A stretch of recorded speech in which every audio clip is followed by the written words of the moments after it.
안녕하십니까. 데이터를 읽어주는 남자입니다. 오늘의 세 번째 이야기는 야구 속 데이터 이야기를 해보려고 합니다. 그래서 오늘의 주제는 바로 머니볼 아니 데이터볼이라고 지어봤습니다. 오늘 다룰 이야기의 핵심 키워드를 한번 살펴볼까요? 머니볼 속 야구 데이터 핵심 키워드 세이버 매트릭스. 바로 세이버 매트릭스에 대해서 살펴보겠습니다. 자, 본격적인 이야기를 하기 전에 영화 속 야구 데이터 이야기를 먼저 해볼까 합니다. 바로 머니볼에 대한 이야기입니다. 영화 머니볼은 메이저리그 만년 최하위였던 오클랜드 애슬레틱스의 2002년도 이야기를 바탕으로 한 영화입니다. 당시 오클랜드 애슬레틱스는 돈은 없고 그나마 실력 있는 선수들마저 다른 구단에 뺏기기 일쑤였던 구단이었습니다. 빌리빈이 단장으로 부임하고 그는 돈 없고 실력 없는 오합지졸 구단이란 오명을 벗기 위해 기존의 선수 선발 방식과는 전혀 다른 파격적인 머니볼 이론을 따라 새로운 도전을 하게 됩니다. 그는 경험과 직관이 아닌 경기 데이터에만 의존해 사생활 문란, 잦은 부상, 최고령 등의 이유로 다른 구단에서 외면받던 선수들을 팀에 합류시켰고 모두가 미친 짓이라며 그를 비난했지만 그는 보기 좋게 데이터 혁명 신화를 이뤄내게 됩니다. 그리고 그는 말하죠. 피터, 난 긴 세월 야구계에 몸담아왔어. 하지만 기록 따위엔 관심 없어. 챔피언십에도 상처받기 쉽거든. 시리즈 마지막 경기에 패하면 다들 유령 취급해. 하지만 우리 같은 가난한 구단이 우승하면 변화를 일으킬 수 있어. 내가 원하는 건 그거야. 난 변화를 일으키고 싶어. 라고요. 영화 속 빌리빈이 데이터 야구를 할 수 있도록 중요한 역할을 한 이가 있죠. 바로 피터 브랜드입니다. 지금 보면 데이터 분석가인 셈이죠.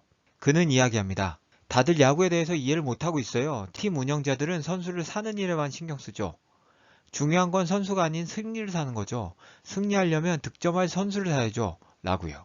그리고 그는 제안합니다. 데이터를 수집해 선수 분석을 하자고요. 모든 걸 하나의 숫자로 요약해서 우리 방식대로 해석해 선수의 진짜 가치를 평가하자고요. 라고 말이죠. 이것이 바로 세이버 매트릭스입니다. 야구 통계 분석 기법입니다. 그럼 과거 야구에서 데이터를 활용한 사례를 찾아볼까요? 1944년 브루클린 다저스에서는 그 당시 단장이었던 브렌치 리키가 야구 역사상 최초로 통계학자인 앨런 로스를 고용했다고 합니다. 1969년에 볼티모어 올리오스의 얼 위버가 감독으로 취임하면서 통계의 비중을 많이 두었고 이 시기 올리오스가 통계를 바탕으로 아메리칸 리그 우승을 차지했습니다. 2002년 초 보스턴 레드삭스를 인수한 존 헨리 구단주는 02 시즌 직후 세이버 매트릭스를 본격적으로 구단 운영에 도입하며 빌 제임스를 구단 경영 자문으로 영입합니다. 그리고 2004년 보스턴 레드삭스는 86년 만에 월드 시리즈 우승을 거머쥡니다. 빌 제임스가 누구냐고요? 바로 머니볼에 언급된 통조림 공장 경비원이 야구에 대해 뭘 알아? 라는 식으로 폄하됐던 세이버 매트릭스의 선구자로 대표되는 분입니다. 조금 더 살펴볼까요? 바로 이분입니다. 빌 제임스는 2006년 타임지가 선정한 세계 영향력 있는 인물 100명 중에 한 명에 선정됐고 현재 보스턴 레드삭스의 스카우팅 고문을 맡고 있습니다. 빌 제임스가 데이터 야구에 빠진 당시 상황에 대해서 살펴보면 이렇습니다. 그는 야구와 야구 데이터를 기록하는 것을 아주 좋아하는 사람이었다고 합니다. 매일 전 경기를 자신만의 숫자로 남길 정도로 말이죠.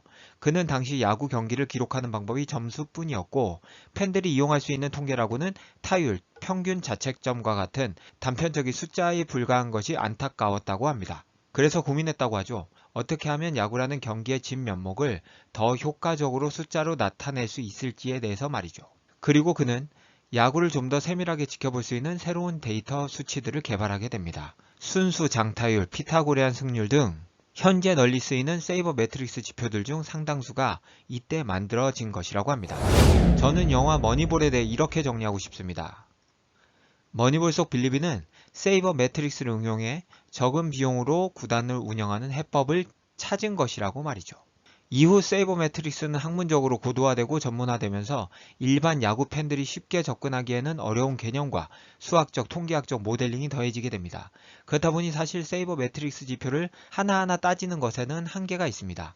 하지만 그렇다고 야구 데이터를 살펴보지 않을 순 없죠. 우리가 야구 팬으로서 접할 수 있는 데이터를 간단히 짚고 넘어가 보죠. 그래서 준비한 데이터가 있습니다. 이름하여 야구를 더 재밌게 즐기는 방법, 옵스 아닌 OPS. OPS란 무엇인가 하니 출루율에 장타율을 더한 것입니다. 점수를 내기 위해서 필수 조건이 두 가지가 있겠죠. 하나는 살아나가야 하고 이것은 출루율이겠죠. 또 하나는 살아나간 자를 최대한 빨리 홈으로 불러들이려면 최대한 멀리 쳐야 한다는 것이죠. 장타율입니다. OPS는 출루율과 장타율을 더해 타자가 득점 생산에 얼마나 공헌했는지 숫자만으로 확인할 수 있도록 한 것입니다. 단순 덧셈이니 계산이 편리할 뿐 아니라 숫자 하나로 타자의 득점 생산력을 직관적으로 판단할 수 있다는 장점이 있습니다. 마침 영화 머니볼의 야구지표 산출 공식을 깔끔하게 표로 정리한 리포트가 있어서 가져왔습니다. 피타고리안 기대 승률은 야구란 득점을 많이 하고 실점을 적게 하면 이기는 스포츠라는 단순한 사실에서 시작한 공식입니다. 빌 제임스가 고안해낸 것입니다. 타율은 안타를 타수로 나눈 것입니다. 출루율은 타자 평가 지표로 타석에 나왔을 때 아웃을 당하지 않고 주자로 살아남을 확률입니다. 타율에 비해 출루율은 볼을 골라내는 성구함과 출루 능력이 지표에 반영되어 있어 타율은 평범하지만 출루율이 높은 가격 대비 성능비가 뛰어난 선수를 영입하기 위해 활용될 수 있습니다. OPS는 출루율과 장타율의 합입니다. 득점과의 상관관계가 높은 지표로 타자의 가치를 종합적으로 평가하기 위해 활용하고 있습니다. 실제로 영화에서 활용한 출루율, 장타율, OPS는 타율에 비해 득점과의 상관계수가 높다 보니 선수 개개인의 승리 기여도 평가에 적합해서 현재는 타자를 판단하는 보편적 지표로 사용하고 있다고 합니다. 여긴 어딜까요? 창원 NC파크입니다. 이건 여담으로 실제로 창원 NC파크에서 야구 경기를 즐긴다면 메인 전광판에 표시된 OPS를 확인하며 경기를 즐길 수 있다고 합니다. 이건 창원 NC파크가 구조 변경을 할 때 메이저리그 대부분의 야구장을 설계한 파필러스가 참여했고 메이저리그 경기장에 가깝게 설계돼 전광판 표기도 메이저리그식을 지향하고 있어서라고 합니다. 오늘 마지막 소식입니다. 최근 뉴스 중에서 데이터와 관련된 이야기를 골라 소개해드리는 대익남의 픽뉴스. 통계청에서 지난해 11월 고용 동향을 발표했습니다. 수치만 놓고 보면 전년과 비교해 62만 명이 늘어났습니다. 하지만 제 주변 현실은 좀 달라 보였습니다. 최근에 명예퇴직을 받기 시작했다는 소식도 들렸으니까요. 그래서 3분기 국민 총소득 통계치를 살펴봤습니다.